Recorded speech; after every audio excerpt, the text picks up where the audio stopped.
Wednesday morning back here on Breakfast Television. How well do you know your food? Well, we're about to find out. Here's Dawn in Burnaby. Yeah, the importance of knowing where your food comes. And Julia here at Urban Digs Farm, you and I were chatting a bit off camera, and I was surprised to hear that you think we've actually moved away from a food culture.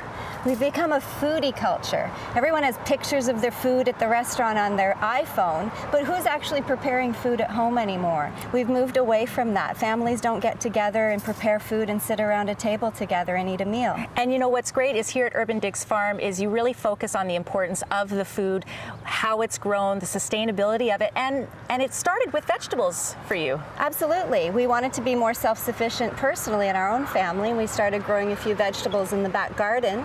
Before we knew it, the garden was full, and our neighbors were saying, hey, you want to grow some vegetables in our garden too? And so we started taking over in the neighborhood, and one thing led to another, and we were at the farmers markets, and it was really market driven. So you've obviously got, I mean, the farm is how big? Well, just 3 acres here. Okay, yeah. And you've got, I mean, obviously kind of a main area where you grow vegetables, but what's important about this particular farm is you also host a community garden, which would seem almost a bit contradictory that you sell vegetables, but yet you also encourage people to grow their own. Yes, please, come put us out of business. Grow your own vegetables. There's a lot of vegetables that make a lot of sense for people to grow in their own backyards. It's easy, it's fresher, it's so wonderful to have that experience with your family. And the more you grow your own kale, the more room I have for pastured pigs and protein and things that aren't so sensible to grow in your own backyard. What about people that go to the market, the supermarket or the farmer's market or anything, goes, gosh, organic, it's way more expensive, I can't afford it. How do you kind of, for people that just kind of go, I just can't afford organic, it's more expensive? Well, for starters, let's look at the fact that we throw out 40% of the food that we actually bring into our homes. So maybe if we wasted a lot less of it, we could bring that number down. And the fact is that it costs what it costs to grow a carrot. Whether you're going to pay for that at the farmer's market or the grocery store or in environmental cleanups or air pollution, the cost is what it is. And what you're seeing with an organic carrot is the true cost of growing that carrot. Well, you know, we're here at Urban Digs Farm all morning long, which, Thor, again, it's so amazing. It's a farm within the city, and it's just beautiful out here. Coming up next, we're going to make our way to the pigs. We're going to find out a little bit about how they make sure that the animals here that we consume are treated the best they can be, all but for one day. The pigs keep stepping on my toes, Julia. Sorry about that. That's okay. I should wear my steel-toed hunters. They don't have very good manners. I was more concerned about wearing the rubber boots, if you get my drift. That was a good call. We're feeding the pigs right now here.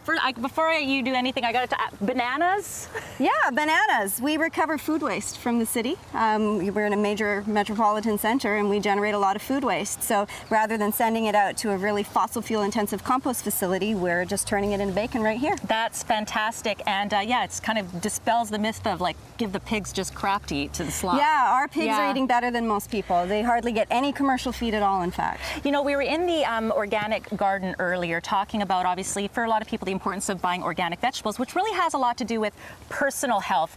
Now we've got animals, now we're talking more about responsibility. Yeah, I mean, it's not just yourself anymore that you have to be responsible for. So if you're going to eat meat, you need to take personal responsibility for where that meat's coming from and how it was raised and what it ate and what the implications are on the environment, the community, the people that work with those animals, and of course on the animals themselves. So for example, these pigs, how is their treatment? How is their life? They have a pretty good life. Full schedule of belly rubs and amazing food for their whole life. They're out in the pasture here. They're helping to get a neglected pasture back into cultivation without the use of synthetic chemicals and heavy machinery. They have a wonderful life, very low stress, they're very well fed, and they get to express their natural behaviors, which is so important. I mean, you can't express your natural behaviors if you're a pig and you live on concrete. You know, so much great information here. We're just catching a snippet of it. Of course, they have so much information on the website, urbandigsfarm.com.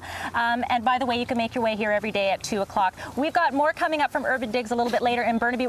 Here at Urban Digs Farm, no one here but us chickens, or Julia, no one here but us chickens, us and the goat. They might take offense at that. They're goat people too. Yeah, exactly. We're obviously here with the chickens right now. It's feeding time. We're talking about responsible farming. So how does that translate with respect to chickens and the eggs that you produce too? Well, it's all part of a balanced, sustainable agro-ecosystem. We can't grow vegetables without fertilizer. These chickens make fertilizer, the pigs, the cattle. So we collect the manure and compost it, and we spread it back on the fields. Now, a lot of your egg production happens actually in Chilliwack here. I was interested to know some of the chickens that you have here are at times rescue. Yeah, so the chickens we have here are a mix of some fancy heritage breeds that are endangered and rescued chickens.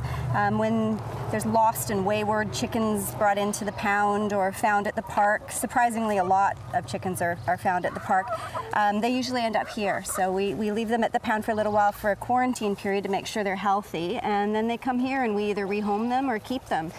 Now, you encourage people to make their way here to the farm. Not only can people, of course, buy produce and meat here, and if you join the membership of Urban Digs Farm, you actually get a discount, but you say people can actually bring some of their scraps here. Yeah, a lot of people don't have a compost program. They're living in an apartment building, whatever, so we encourage them to save their food scraps.